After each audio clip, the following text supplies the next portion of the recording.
আল কোরআনের ডাক এসেছে, চলে আয় সকলে মিলে। আয়রে নবীন আয়রে প্রবীণ, ছুটে পতাকা তলে। আল কোরআনের ডাক এসেছে, ছুটে আয় সকলে মিলে। আয়রে নবীন আয়রে প্রবীণ, ছুটে পতাকা তলে। আয়রে নবীন আয়রে প্রবীণ, ছুটে পতাকা তলে। কোরআন মুদের আলোর পাথে, কোরআন মুদের আশা। কোরআন মুদের সুখের জীবন, কোরআন ভালোবাসা। মেনে নিলে তা খুশি রাসূল খোদা, শান্তি আছে সর্বদিকে। আল কোরআনের ডাক এসেছে, চলে আয় সকলে মিলে। আয়রে নবীন আয়রে প্রবীণ, ছুটে পতাকা তলে। আয়রে নবীন আয়রে প্রবীণ, ছুটে পতাকা তলে। আউযু বিল্লাহি মিনাশ শাইতানির রাজীম। বিসমিল্লাহির রহমানির রহিম। ইয়া আইয়ুহাল্লাযীনা আমানু দুখুলু ফিস-সিলমি কাফা ওয়ালা তাত্তাবিউ খুতুওয়াতিশ শাইতান ইন্নাহু লাকুম আদুউম মুবিন।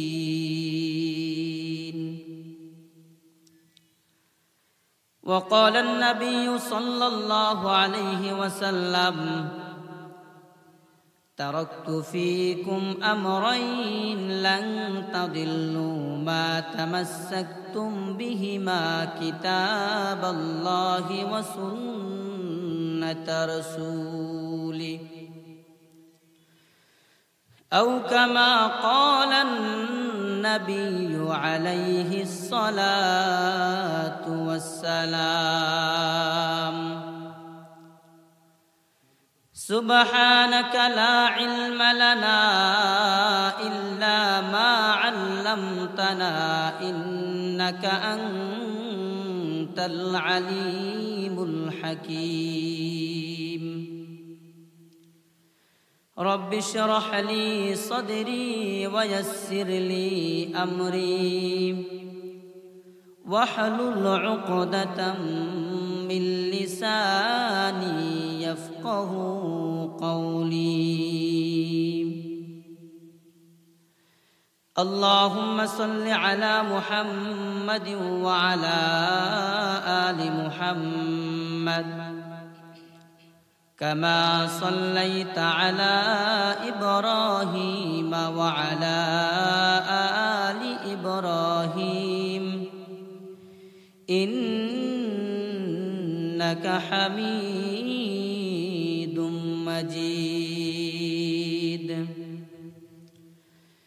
اللهم بارك على محمد وعلى آل محمد كما باركت على إبراهيم وعلى آل إبراهيم إنك حميد مجيد. بلغ العلا بكماله كشف الدجى بجماله حسنة جميع خصاله صلوا عليه وآله حجر में शजर में तेरे रंग बू है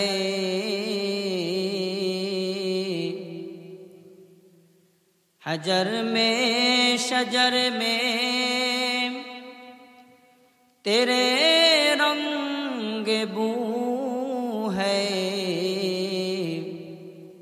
जिधर देखता हूँ मैं उधर तू ही तू है बलगल उला बिकमालिही कशफत दुजा बिजमालिही हसनत जमीअ खसालिही सल्लु अलैहि व आलिही الحمد لمن قدر خيرا وخبالا الحمد لمن قدر من خيرا وخبالا الآن كما كان ولم يلق زوالا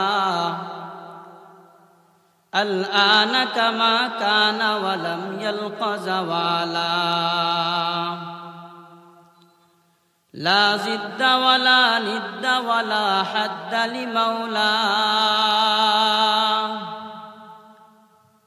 لا ضد ولا ند ولا حد لمولى لا والد لا ولد ولا عم وخالا لا والد لا ولد ولا عم وخالا আলহামদুলিল্লাহ আল্লাহ রাব্বুল আলামিনের দরবারে লাখ কোটি শুকর সুজুদ যে মহান রব্বুল আলামিন আমাদেরকে অত্যন্ত দয়া ও মেহেরবানি করে হাজারো লাখ কোটি আল্লাহর বান্দাদের মধ্য থেকে যাচাই এবং বাছাই করে দুনিয়ার সমস্ত দুনিয়াবি শোগল থেকে আমাদেরকে দূরে রেখে এরকম একটি জান্নাতের পরিবেশে আমাদেরকে আসার বসার কিছু কথা বলা এবং শোনার তৌফিক দান করেছেন।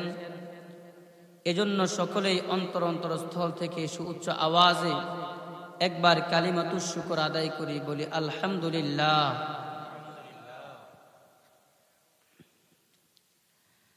আল্লাহ রাব্বুল আলামিন কোরআনে কারীমের মধ্যে বলেন, ইয়া আইয়ুহাল্লাযীনা আমানু দুখুলু ফিস সিলমি কাফা।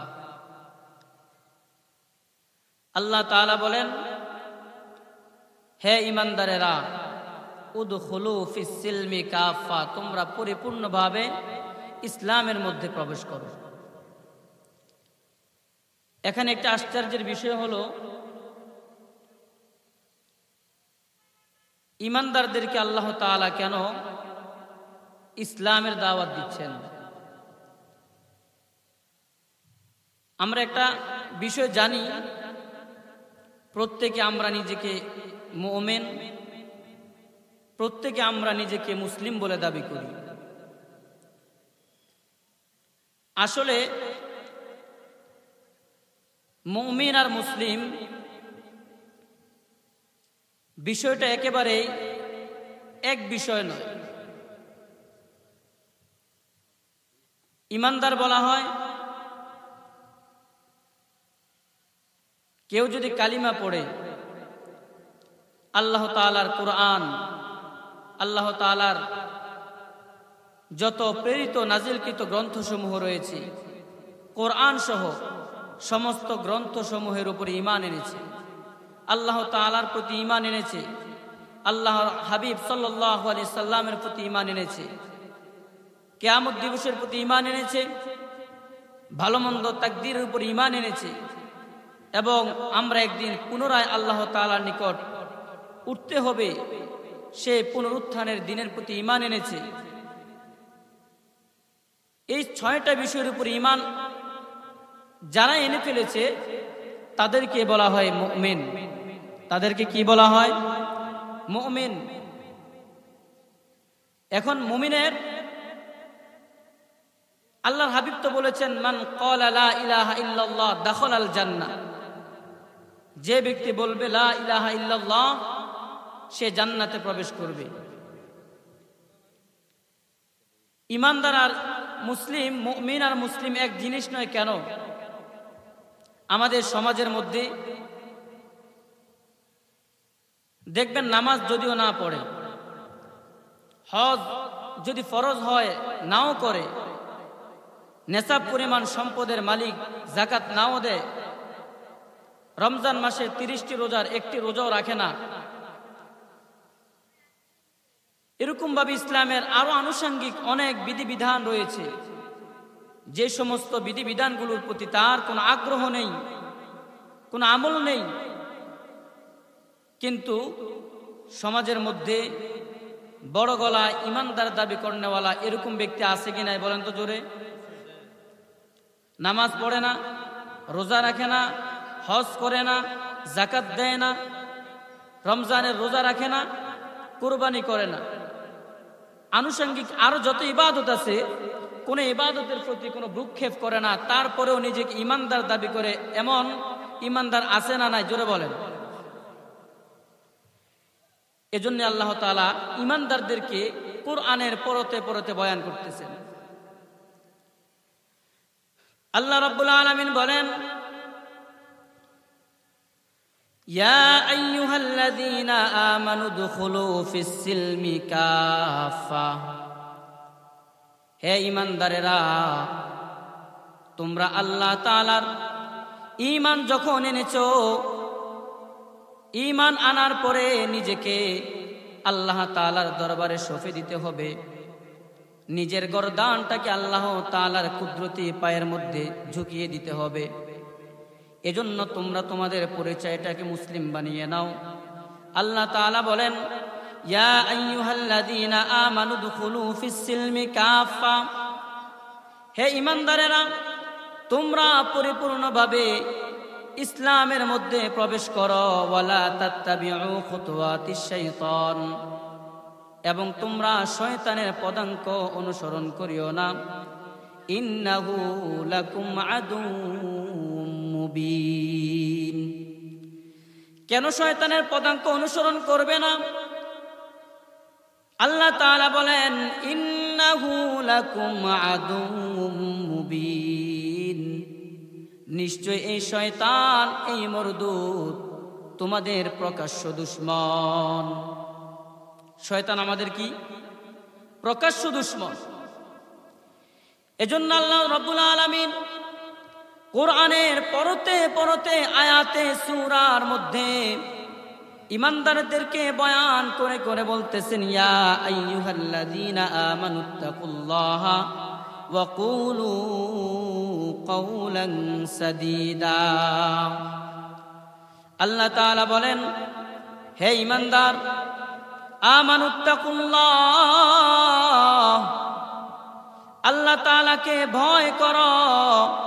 ওয়া কুলু কাওলান সাদীদা, এবং সত্য কথা বলতে অভ্যস্ত হও। সত্য কথা বেশি বেশি করে বলো। আল্লাহ তাআলা অন্য জায়গায় বলেন, ইয়া আইয়ুহাল্লাযীনা আমানুত্তাকুল্লাহা ওয়া কুনু মা'আস সাদিকিন। আল্লাহ বলেন, হে ঈমানদারেরা, ইত্তাকুল্লাহ, আল্লাহ তাআলাকে ভয় করো।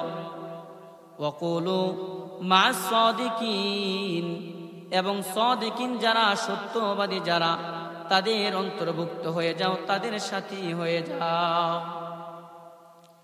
আল্লাহ রাব্বুল আলামিন আগে থেকে জানতেন যে এমন ঈমানদার সমাজের মধ্যে হবে, যে ঈমানদারের জীবনে নামাজ বলতে কিছু নাই, যে ঈমানদারের জীবনে রোজা বলতে কিছু নাই, যে ইমানদারের জীবনে রমজানের রোজা বলতে কিছু নাই, কোরবানি বলতে কিছু নাই, হজ যাকাত বলতে কিছু নাই, তারপরেও বড় বড় গলায় এমন ব্যক্তিরা নিজেকে ইমানদার দাবি করবে। এজন্য আল্লাহ রাব্বুল আলামিন ইমানদারদেরকে ওয়াজ করে বয়ান করে করে বলেন, আল্লাহ তাআলাকে ভয় করে এবং সত্যবাদীদের অন্তর্ভুক্ত হয়ে যাও। কারণ হলো যারা ইমানদার হবে, যারা আল্লাহ তাআলাকে মানবে, আল্লাহর আম্বিয়ায়ে কেরামদেরকে মানবে, আল্লাহর নাজিলকৃত গ্রন্থসমূহকে মানবে, জান্নাত জাহান্নামকে বিশ্বাস করবে, হাসর নাসরকে বিশ্বাস করবে, যারা তাকদীরের প্রতি ঈমান আনবে, তারা অবশ্যই শুধু ঈমানকেই যথেষ্ট মনে করে তারা চুপ হয়ে বসে থাকবে। মুসলমানের পরিচয় তারা দিবে না। তারা আমি রবের দরবারে নিজেদেরকে ছোট করবে না, নতজানু করবে না। এজন্যই আল্লাহ তাআলা ঈমানদারদেরকে বলেন, আমানুত্তাকুল্লাহা হাক্কা তুকাতিহি ওয়ালা তামুতুন্না ইল্লা ওয়া আনতুম মুসলিমুন। এজন্য আল্লাহ রাব্বুল আলামিন বলেন, হে ঈমানদারেরা, আল্লাহ তাআলাকে ভয় করো, হাক্কা তুকাতিহি, যেভাবে ভয় করলে আসলেই মুত্তাকি হতে পারবা সেরকম ভাবে ভয় করো। ওয়ালা তামুতুন্না ইল্লা ওয়া আনতুম মুসলিমুন, তোমরা মুসলমান না হয়ে মৃত্যুবরণ করো না। একটু আওয়াজ দিবেন, আমরা যদি মুসলমান না হই আমাদের কি মৃত্যু হবে না? কথা বলেন, মৃত্যু হবে কি হবে না? অবশ্যই মৃত্যু হবে। আল্লাহ এটা বলেন নাই যে তোমরা মুসলমান না হলে মৃত্যুবরণ করতে পারবে না। অর্থাৎ আল্লাহ তাআলা এটা বললেন, তোমরা মৃত্যুবরণ ঈমান গ্রহণ করার পূর্বে, অর্থাৎ পরিপূর্ণভাবে ইসলামের মধ্যে প্রবেশ না করা পর্যন্ত তোমরা কবরে আসিও না। অর্থাৎ মুসলমান হয়ে যাও, মুমিন হয়ে তারপরে তোমার ইসলামের ছায়াতলে এসে মুসলমানি বুয়াদে গারদান নেহাদান, মুসলমানের পরিচয় তো হলো তার পুরাটা জীবনকে, তার এ টু জেড জীবনের শুরু থেকে নিয়ে মৃত্যু পর্যন্ত তার পুরাটা জিন্দেগি আল্লাহ তাআলার কোরআন এবং প্রিয় হাবিব মুহাম্মদুর রাসূলুল্লাহ সাল্লাল্লাহু আলাইহি সাল্লামের সুন্নাহ তরিকা অনুযায়ী পরিচালনা করাকে পূর্ণাঙ্গ মুসলিম বলা হয়। যার পুরাটা জিন্দেগি, যার চলাফেরা, কথাবার্তা, উঠা বসা, পোশাক আশাক সব কিছু যখন ইসলামের তরিকা অনুযায়ী হয়ে যাবে, ইসলামের তরিকা অনুযায়ী যখন তার জীবনটা পরিবর্তন হয়ে যাবে, যখন তার জীবনটা নবী আকরাম সাল্লাল্লাহু আলাইহি সাল্লামের সুন্নাহ মতো হয়ে যাবে, তখনই আল্লাহ তাআলা বলেন, এরাই হলো পূর্ণাঙ্গ মুসলমান। আমি ইসলামের কিছু মানলাম আর কিছু মানলাম না, মন চাইলে আমি ফজরের নামাজে অংশগ্রহণ করলাম, আবার মন চাইলে জোহরের নামাজে আমি অংশগ্রহণ করলাম না, আবার মন চাইলে আমি আসরের নামাজে অংশগ্রহণ করলাম, আমার মন চাইলো আবার মাগরিবের নামাজে আমি অংশগ্রহণ করলাম না, মন চাইলো মাগরিবে আসলাম, আবার মন চাইলো আমি এশার নামাজে আসলাম না। বলেন তো, এমন মুসলমানকে, ইমানদারকে কখনো মুসলমান বলা যায় নাকি? কথা বলেন। ইসলামের যতগুলো ফারায়েজ রয়েছে, ওয়াজিবাত রয়েছে, সমস্ত ফারায়েজ এবং ওয়াজিবাত গুলো একমাত্র কার কবজায় আছে বলেন? আল্লাহ তাআলার কবজায়। এখানে আমার স্বাধীনতা দেখানোর কোনো অধিকার আমার নাই।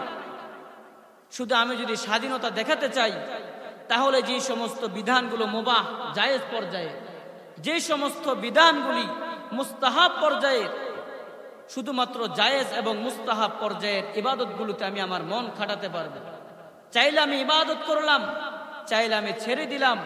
যদি আমি ইবাদত করি তাহলে আমার আমল নামায় সওয়াব আল্লাহ তাআলা দান করবেন, আর যদি আমি ইবাদত না করি, আমল না করি, তাহলে আমার কোনো গুনাহ হবে না। এটা হলো মুস্তাহাব এবং নফলের এবং জায়েজ যে সমস্ত ইবাদতগুলো আছে সেগুলোর বিষয়। এখন আমাদের অবস্থা হলো এমন, ফরজ ওয়াজিব যত বিধান রয়েছে সমস্ত বিধানগুলিকে আমরা আমাদের মন গড়া বিষয় বানিয়ে নিয়েছি। কেন? মন চাইলে আমি জোহরের নামাজে আসি, মন চাইলে আমি জোহরের নামাজ ছেড়ে দেই। বলেন তো পূর্ণাঙ্গ মুসলমান হতে হলে কি দরকার? এ টু জেড আমার পুরা জীবনটাকে কোরআন এবং সুন্নাহের তরিকা অনুযায়ী পরিচালিত করলেই আমি পূর্ণাঙ্গ মুসলমান হতে পারব। এজন্য আমার মুসলমান ভাইয়েরা, আল্লাহর হাবিব সাল্লাল্লাহু আলাইহি ওয়াসাল্লাম হাদিসে পাকে ইরশাদ করেছেন, তারাকতু ফীকুম আমরাইন লান তাদিল্লু মা তামাসসাকতুম বিহিমা কিতাবাল্লাহি ওয়া সুন্নাত রাসূলি। আল্লাহর হাবিব বলেন, তারাকতু ফীকুম আমরাইন, আমি দুটি বিষয় আমি তোমাদের মধ্যে রেখে যাচ্ছি, এমন দুটি জিনিস আমি রেখে যাচ্ছি, লান তাদিল্লু মা তামাসসাকতুম বিহিমা, যদি তোমরা এই দুইটি বিষয়কে ভালোভাবে আঁকড়ে ধরো তাহলে তোমরা কোনোদিন পথভ্রষ্ট হবে না, তোমরা কোনোদিন পদস্খলন তোমাদের ঘটবে না। এক নাম্বার হলো কিতাব আল্লাহ, দুই নাম্বার হলো ওয়া সুন্নাত রাসূলি। আল্লাহর হাবিব বলেন, এক নাম্বার হলো আল্লাহ তাআলার কালাম, দুই নাম্বার হলো আল্লাহ তাআলা প্রেরিত রাসূল প্রিয় নবী মুহাম্মদুর রাসূলুল্লাহ সাল্লাল্লাহু আলাইহি ওয়াসাল্লামের সুন্নাত তথা হাদিস শরীফ। কি মানতে হবে? দুইটা জিনিস। কয়টা বলেন? দুইটা। এক নাম্বার হলো কিতাবুল্লাহ, দুই নাম্বার হলো সুন্নতে রাসূল। এই দুই জিনিসের মাধ্যমে যারা নিজের জীবনকে পরিচালিত করবে তারা কোনোদিন পথভ্রষ্ট হবে না। বলেন তো, কোরআন অনুযায়ী যদি চলি, যে ব্যক্তি সারা জীবনটা কোরআনের ব্যানারে চালাতে পারবে, বলেন তো এই ব্যক্তি কোনোদিন চুরি করতে পারে? কথা বলেন, আওয়াজ দেন। এই ব্যক্তি কোনোদিন জিনার মধ্যে লিপ্ত হতে পারে? এই ব্যক্তি কোনোদিন সন্ত্রাসের সাথে লিপ্ত হতে পারে না। এই ব্যক্তি কোনোদিন সুদের সাথে জড়িত হতে পারে না, ঘুষের সাথে জড়িত হতে পারে না। কারণ আল্লাহ তাআলা কোরআনে কারিমে সুদ ঘুষকে হারাম করেছেন।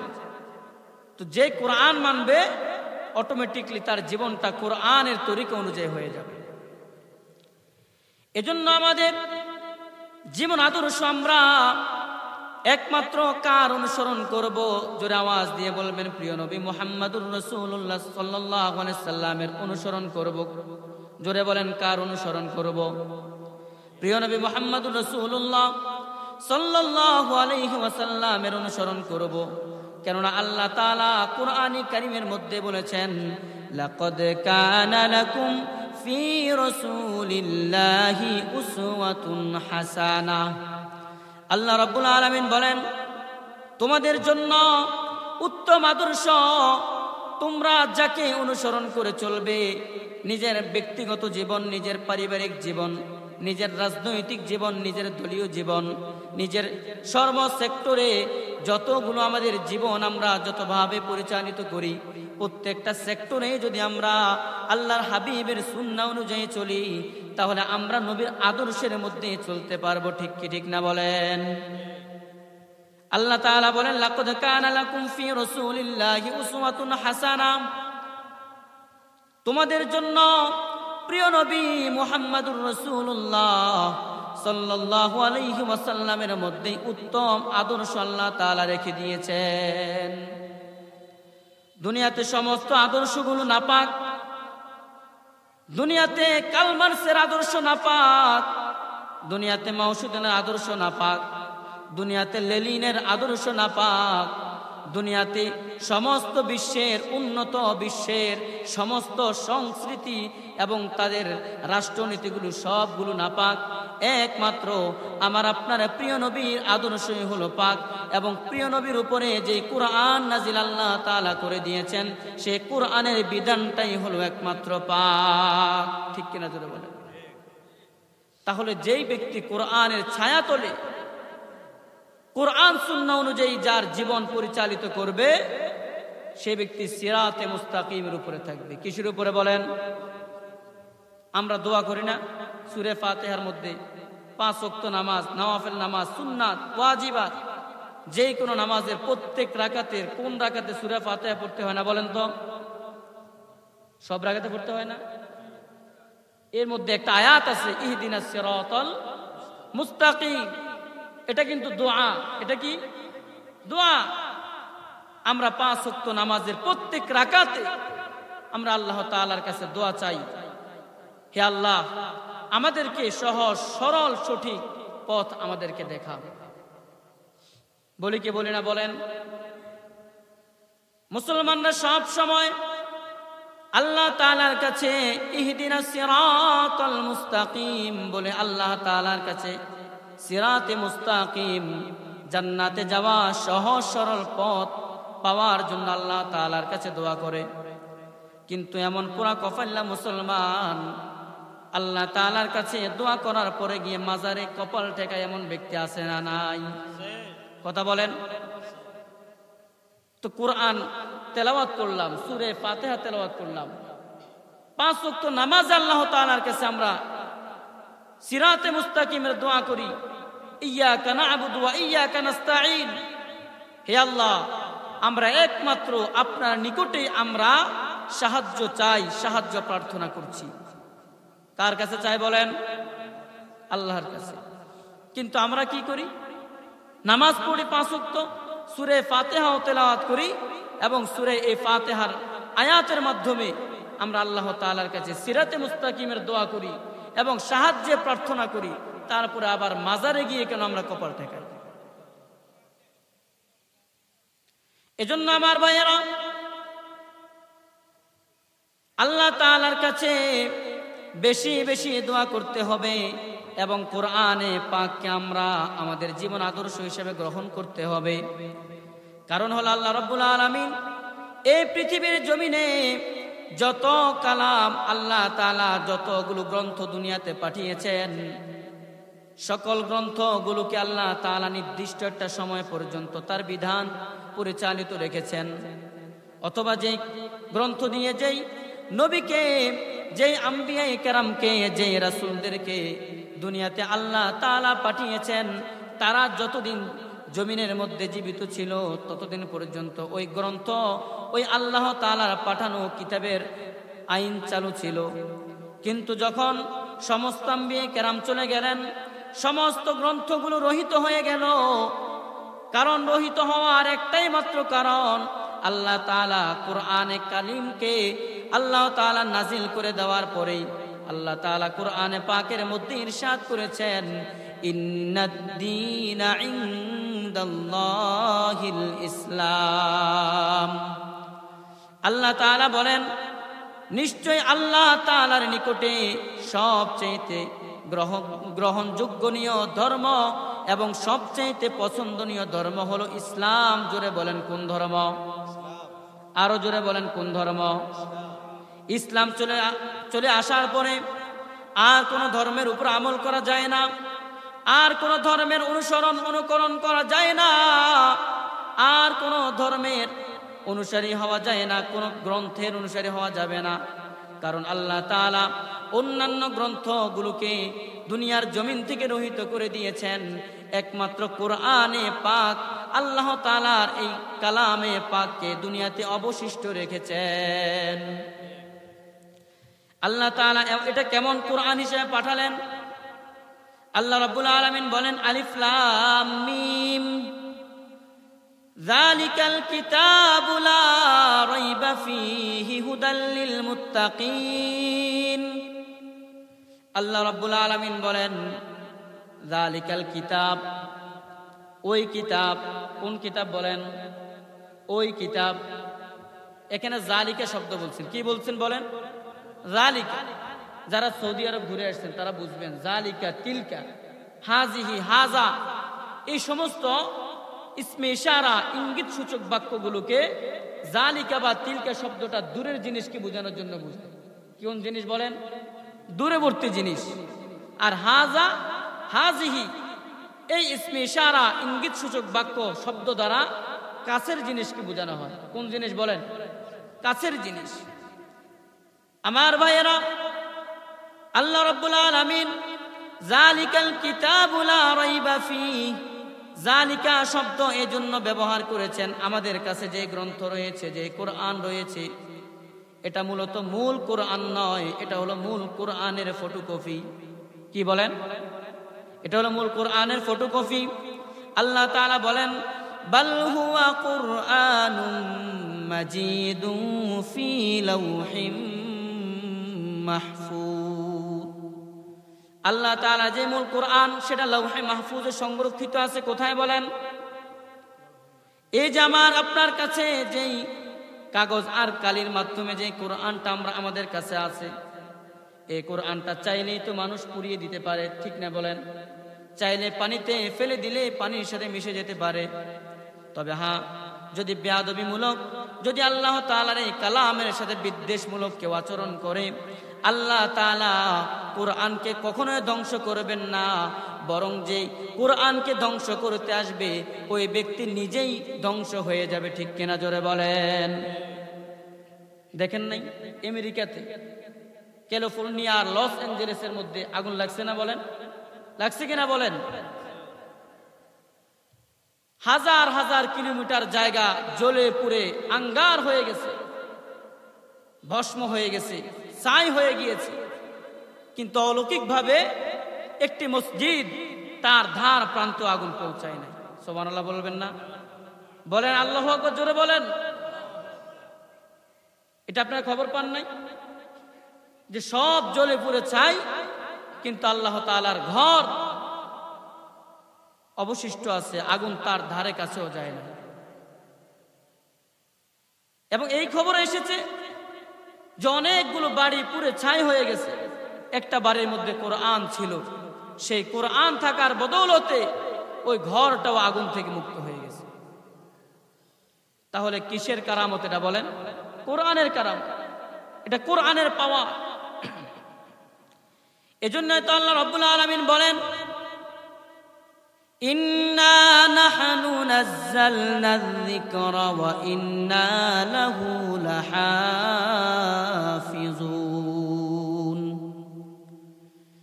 আল্লাহ তাআলা বলেন, দুনিয়ার সমস্ত গ্রন্থগুলো আমি নাজিল করেছি, তাওরাত, জাবুর, ইনজিল, আরো হাজারো শত সহিফা আল্লাহ তাআলা নাজিল করে দিয়েছেন।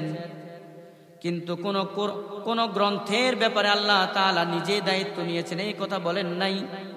কিন্তু কোরআনে কারীমকে নাজিল করার পরে আল্লাহ রাব্বুল আলামিন নিজে ঘোষণা করলেন, ইন্না নাহনু নাযালনা যিকরা ওয়া ইন্না লাহু লাহাফিজুন। আল্লাহ তাআলা বলেন, নিশ্চয় আমি এই কোরআনকে নাজিল করেছি। ইন্না নাহনু নাযালনা যিকরা ওয়া ইন্না লাহু লাহাফিজুন। নিশ্চয় আমি এই কোরআনে কারীমটাকে নাজিল করেছি এবং এই কোরআনে কারীমের দায়িত্ব স্বয়ং আমি আল্লাহ তাআলা নিজে নিয়ে নিয়েছি। কে নিয়েছেন কোরআনের দায়িত্ব বলেন? চাইলেই কি কেউ এই কোরআন নিভাতে পারবে? বলেন, কেউ কি কোরআনের তেলাওয়াত বন্ধ করতে পারবে?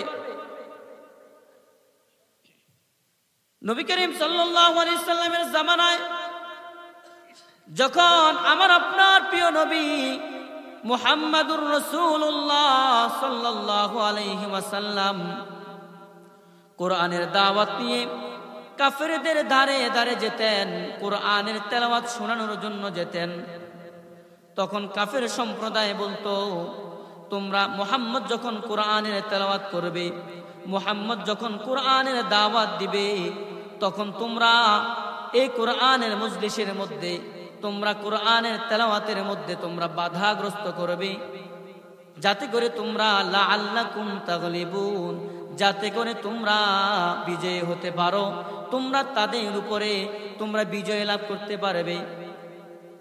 এভাবে কোরআনের উপরে নিষেধাজ্ঞা আসতো, এভাবে কোরআনের তেলাওয়াত বন্ধ করে দেওয়া হতো।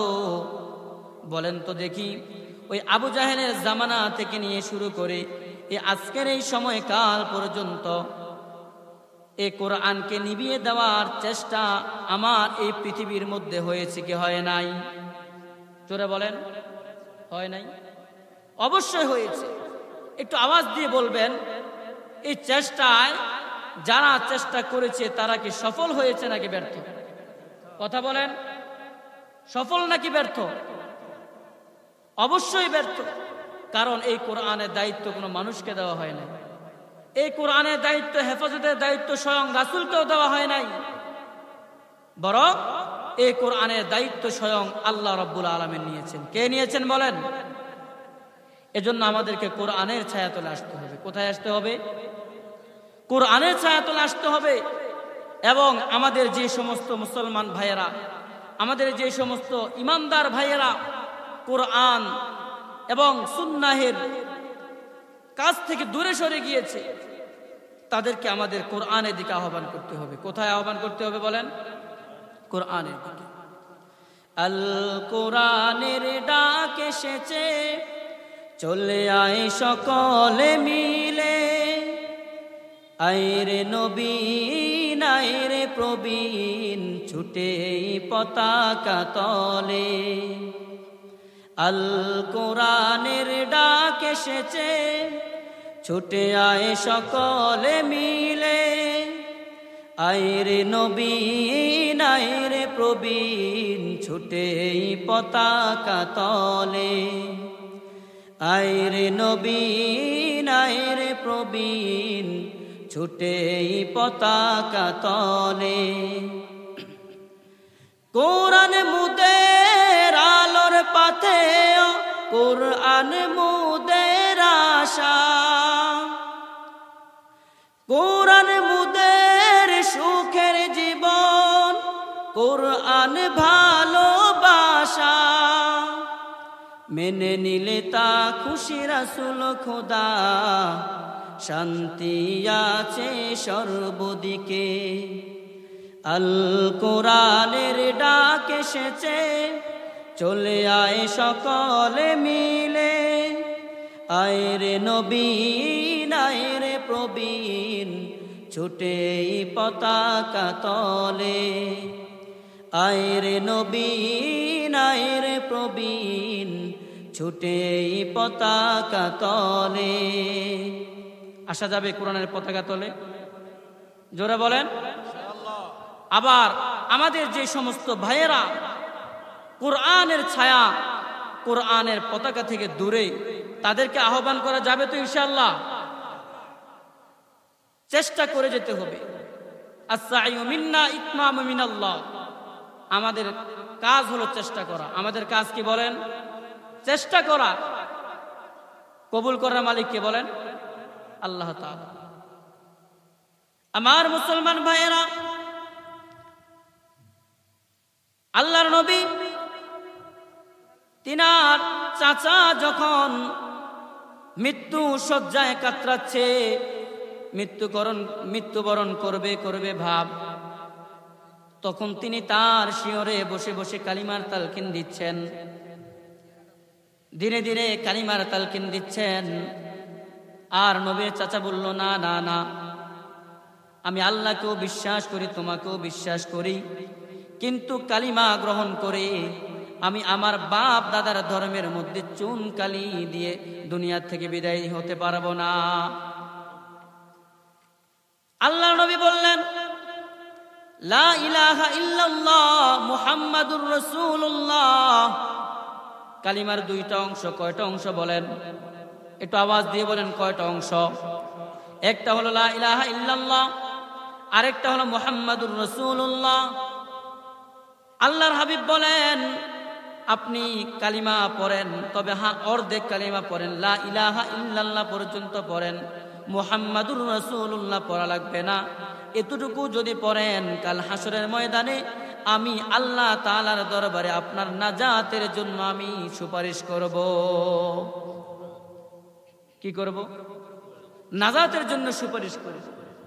দেখেন, তারপরেও নবীর চাচা আল্লাহর নবীর এতটুকু কথাও মানতে রাজি হন নাই।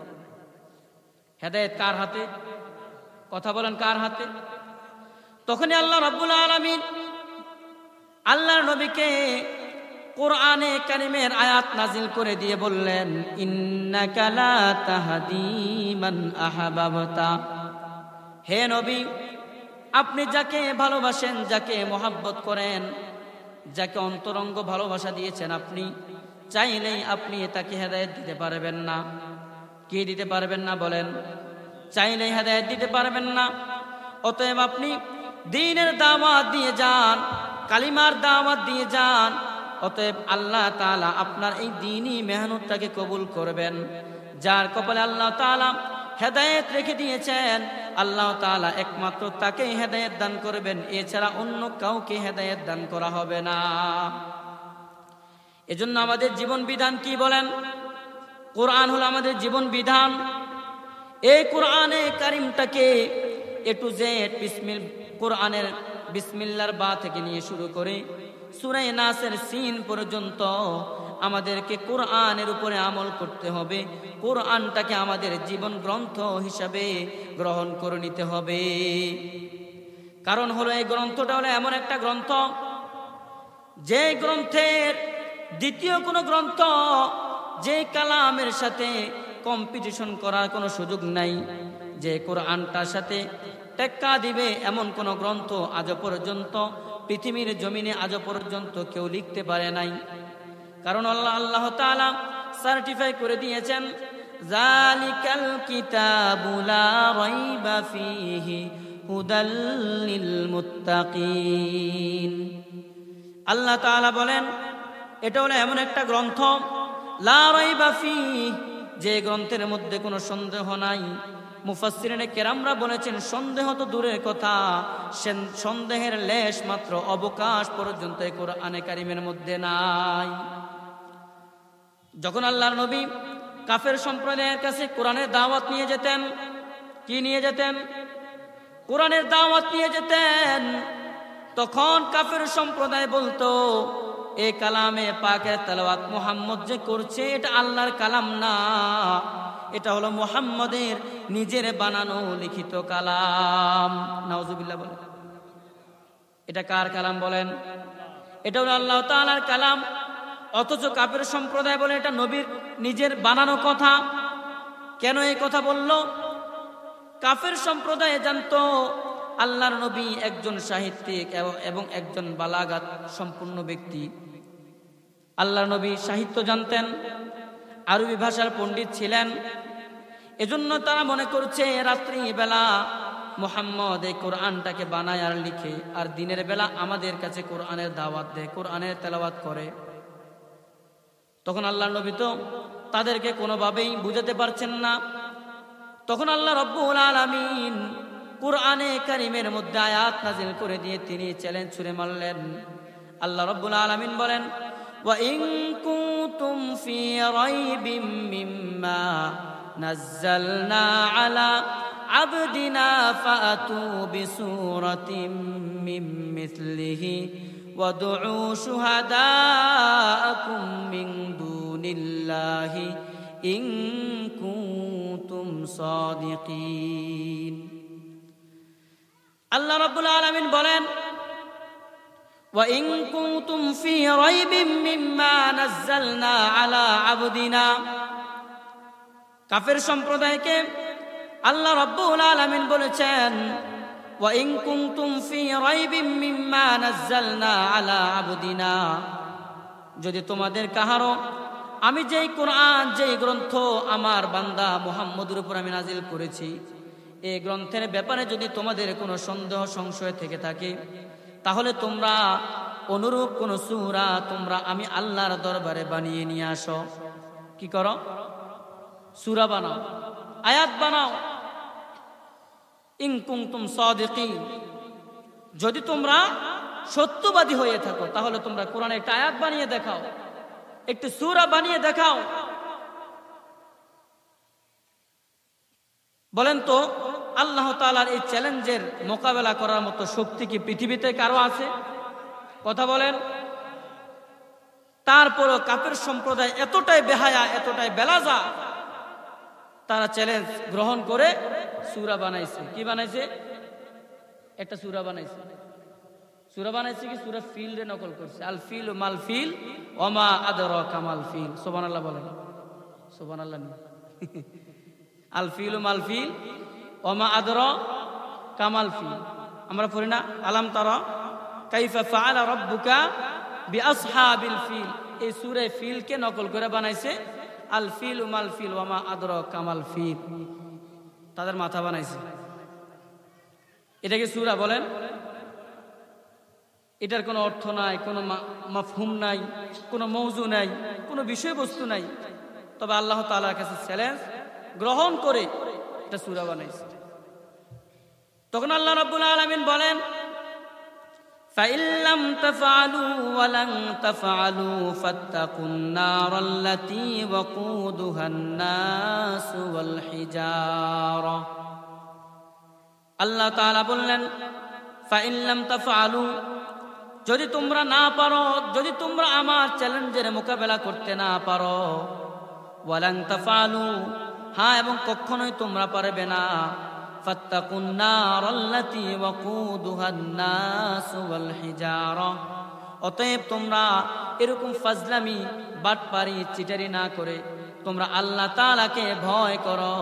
যদি আল্লাহ তাআলাকে ভয় না করো, আল্লাহ তাআলা বলেন ফাত্তাকুন নারাল্লাতী ওয়াকুদুহান নাস ওয়াল হিজারা, আল্লাহ তাআলা বলেন যদি আল্লাহ তাআলাকে ভয় না করো তাহলে জেনে রাখো কাল হাসরের ময়দানে কবরে চলে যাওয়ার পরে একমাত্র জাহান্নামের ইন্ধন দেওয়া হবে পাথর এবং মানুষের মাধ্যমে। কার মাধ্যমে? ইন্ধন বোঝেন? ইন্ধন, ইন্ধন কি? এই যে আপনার চুলার মধ্যে লাকড়ি ধরানোর সময় যেই লাকড়ির মধ্যে আগুন দেয়, যে লাকড়ির মধ্যে কি দেয়, একেবারে শুরুতেই যে আগুন দ্বারা আগুনের সূত্রপাতটা হয়, এটাকে বলা হয় ইন্ধন। এটাকে কি বলা হয় বলেন? ইন্ধন। ঠিক এই সমস্ত পূজা যারা করে, শিরিক যারা করে, এই সমস্ত ব্যক্তিদেরকে আল্লাহ তাআলা জাহান্নামের ইন্ধন হিসেবে ব্যবহার করবে, অর্থাৎ তাদেরকে দিয়ে জাহান্নামের অগ্নিকাণ্ড শুরু করবে। নাউজুবিল্লাহ বলবেন না? এজন্য আমাদেরকে কোরআনের সাথে কোনোভাবে বেয়াদবি করা যাবে না। কি করা যাবে না? বরঞ্চ বেয়াদবি না করে এই কোরআনকে অনুসরণ করে, অনুকরণ করে আমাদের জীবন পরিচালিত করতে হবে। কোরআন বলল সুদ খেও না। কি খেও না? কথা বলেন না কেন? কি খেও না? সুদ খেও না। এটা কার কথা বলেন? আল্লাহ তাআলার কথা। আল্লাহ তাআলা বলেন আহাল্লাল্লাহুল বাইআ ওয়া হাররামার রিবা। আল্লাহ তাআলা বলেন আমি ব্যবসাকে করেছি হালাল আর সুদকে করেছি হারাম। সুদকে করেছি কি? হারাম। কোরআন, সুন্নাহ এবং ইসলামের প্রত্যেকটা বিধিবিধান যদি আমরা একটু খুলে দেখি, আমি তো মনে করি বা আমার দৃষ্টিতে এতটুকু আমি মনে করি যে পৃথিবীতে নিকৃষ্ট ব্যক্তি থাকলে সুদ খাওয়ানেওয়ালা আছে। কথা বলেন না কেন? কে আছে বলেন? সুদ খাওয়ানেওয়ালা। কারণ কি জানেন? আচ্ছা, দুনিয়াতে অনেক অনেক গুনাহ আছে। কত গুনাহ? অসংখ্য গুনাহ আছে। এর ভিতরে প্রসিদ্ধ প্রসিদ্ধ অনেক গুনাহ আছে। কি গুনাহ? কোন নারীর সাথে অবৈধ কাজ করা, চুরি করা, ডাকাতি করা, মানুষ হত্যা করা, গুম করা, খুন করা, দুর্নীতি করা, লুটতরাজ করা, পকেট মারা, এগুলো কি গুনার কাজ না বলেন? কথা বলেন, গুনার কাজ কিনা? গুনার কাজ। অন্যের স্ত্রীর সাথে পরকিয়া করা গুনার কাজ কি কাজ না? অবৈধভাবে কোনো সম্পর্কে জড়ানো গুনার কাজ কি গুনার কাজ না বলেন? আচ্ছা, আরেকটা গুনাহ আছে, কেউ যদি ভাই হয়ে বোনের সাথে জিনা করে, অবৈধ কাজে লিপ্ত হয়, এটা কি গুনাহ না সওয়াব? কথা বলেন, গুনাহ। কেউ যদি খালার সাথে জিনা করে, গুনাহ কি না? এখন যদি বলি কেউ কোনো সন্তান মায়ের সাথে জিনা করে, এটা কি গুনাহ কিনা বলেন? সবাই একসাথে আওয়াজ দিয়ে বলবেন, একসাথে আওয়াজ দিয়ে বলবেন যতগুলো গুনার উদাহরণ আমি বললাম, এর ভিতরে আপনাদের কাছে কোন গুনাহটা সবচেয়ে নিকৃষ্ট? কথা বলে না। যতগুলো গুনার কথা বললাম সবগুলো গুনার মধ্যে কোন গুনাহটা সবচাইতে আপনার কাছে নিকৃষ্ট মনে হয়? মায়ের সাথে কোনো সন্তান জিনা করা, তাই না? এর থেকেও কোনো নিকৃষ্ট, নোংরা, নির্লজ্জ, বেহায়া কোনো কাজ হতে পারে না। এখন সমাজের মধ্যে দেখবেন সুদ খায়, আবার ইসলামের কথাও বলে। আছে কিনা বলেন? আরবি ভাষায় একটা প্রবাদ বাক্য আছে, কালিমাতু হাক্কিন উরিদা বিহাল বাতিল। এই সমস্ত লোকদের মুখ রোচক বাণী, মুখ নিঃসৃত বাণী মধুর মতো লাগে, তাই না? দেখবেন ভালো ভালো কথা বলে, কিন্তু দেখা গেছে ভিতরে ভিতরে সুদ খায়। কি খায়? সুদ খায়। মায়ের সাথে 33 বার জিনার গুনাহ, একবার সুদ খেলে, 1 পয়সা সুদ খেলে, কোন সুদের সাথে জড়িত থাকলে, কোন সুদী সাক্ষী হলে, কোন সুদের ব্যক্তির লেখক হলে, প্রত্যেকের উভয় সমান গুনাহ। কি গুনাহ? কথা বলেন। সমান গুনাহ। এজন্য সুদ খাওয়া যাবে না। কি খাওয়া যাবে না বলেন? সুদ খাওয়া যাবে না। কারণ হলো, যত প্রকারের গুনাহ পৃথিবীতে আছে, সবগুলি গুনাহ আমাদের দৃষ্টিতে যেমনই হোক, সবচেয়ে নিকৃষ্ট গুনাহ মনে হয় আল্লাহ তাআলার বিধান অনুযায়ী মায়ের সাথে অবৈধ কাজ করা। ঠিক না বলেন? এজন্য আমার মুসলমান ভাইয়েরা, আল্লাহ রাব্বুল আলামিন বলেন, আহাল্লাল্লাহুল বাইআ ওয়া হাররামার রিবা। আল্লাহ তাআলা সুদকে করেছেন হারাম, আর ব্যবসাকে করেছেন হালাল। কি করেছেন বলেন? সুদকে করেছেন হারাম, আর ব্যবসাকে করেছেন হালাল। তাহলে কোরআন সুন্নাহ অনুযায়ী চলতে গেলে আমাদেরকে সুদ খাওয়া যাবে না। কি খাওয়া যাবে না? ঘুষ খাওয়া যাবে না, দুর্নীতি করা যাবে না। আল্লাহর হাবিব বলেন, আমি দুনিয়াতে দুটো জিনিস আমি রেখে যাচ্ছি, যদি তোমরা এই দুটো জিনিসকে ভালোভাবে আঁকড়ে ধরতে পারো, লাং তাদিল্লু মা তামাসসাকতুম বিহিমা, তোমরা কোনোদিন কখনো তোমরা পথভ্রষ্ট হবে না। 1 নাম্বার হলো কিতাবুল্লাহি, 2 নাম্বার হলো সুন্নাত রাসূলি। 1 নাম্বার হলো আল্লাহ তাআলার কালাম কোরআনে পাক, আর একটা হলো রাসূলের সুন্নাহ তথা হাদিস। ঠিক না বলেন? এর জন্য আজকে আমরা বিক্ষিপ্ত আলোচনা করলাম। এই বিক্ষিপ্ত আলোচনার মধ্য থেকেই আমাদেরকে কিছু মণিমুক্তা খুঁজে নিতে হবে। আমাদের জীবন পরিবর্তনের জন্য কিছু আমল আমরা ইনশাল্লাহ 10টা আমল করতে যাব না, 1টা আমল করব। কয়টা বলেন? 1টা আমল করব ইনশাল্লাহ। পারবেন তো ইনশাল্লাহ সবাই? আল্লাহ তাআলা আমাদেরকে যে সমস্ত কথাগুলো বললাম কোরআন এবং সুন্নাহ থেকে, আমাদেরকে পরিপূর্ণ আমল করা তৌফিক দান করুন। ওয়া মা আলাইনা ইল্লাল বালাগ।